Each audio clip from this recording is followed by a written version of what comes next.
ന്യായവിധി, നിത്യന്യായവിധി.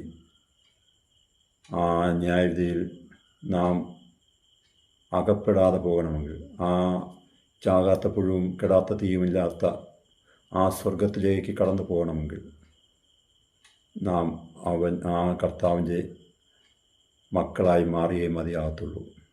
അല്ല എങ്കിൽ ചാകാത്ത പുഴുവും കെടാത്ത തീയുമുള്ള നിത്യ നരകത്തിലേക്ക് പോകേണ്ടതായി വരും.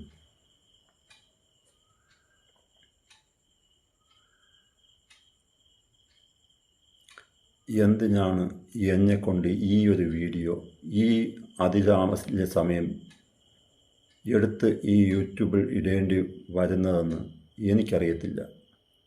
നിങ്ങൾക്ക് ആർക്കെങ്കിലും ഇത് പ്രയോജനപ്പെടുന്നുണ്ടെങ്കിൽ സമർപ്പിക്കുക.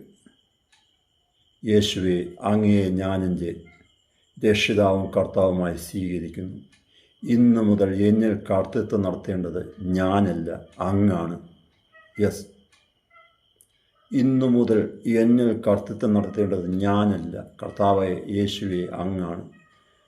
എന്നെ കാത്തിരിപ്പാൻ പഠിപ്പിക്കണമേ. കാത്തിരിക്കേണ്ട സ്ഥാനത്ത് കാത്തിരിപ്പാൻ,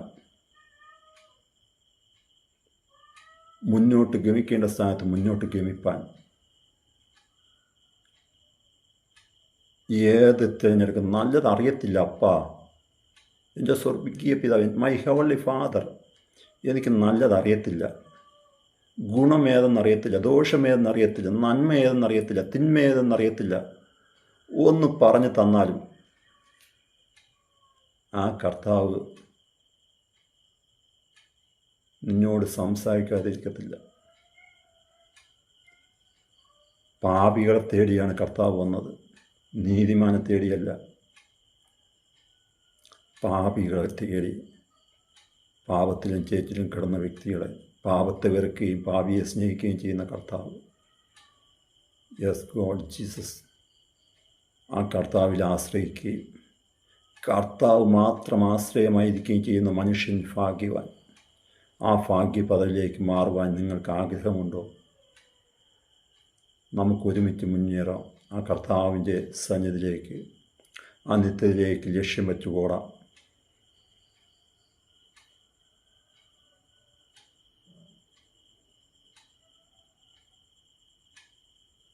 യേശുവേ അപ്പ, ഓരോ നിമിഷവും, ഓരോ മണിക്കൂറും, ഓരോ ദിവസവും, ഓരോ മാസവും, ഓരോ വർഷവും അങ്ങ് എന്നെ നടത്തുകയാണെങ്കിൽ എനിക്ക് തെറ്റ്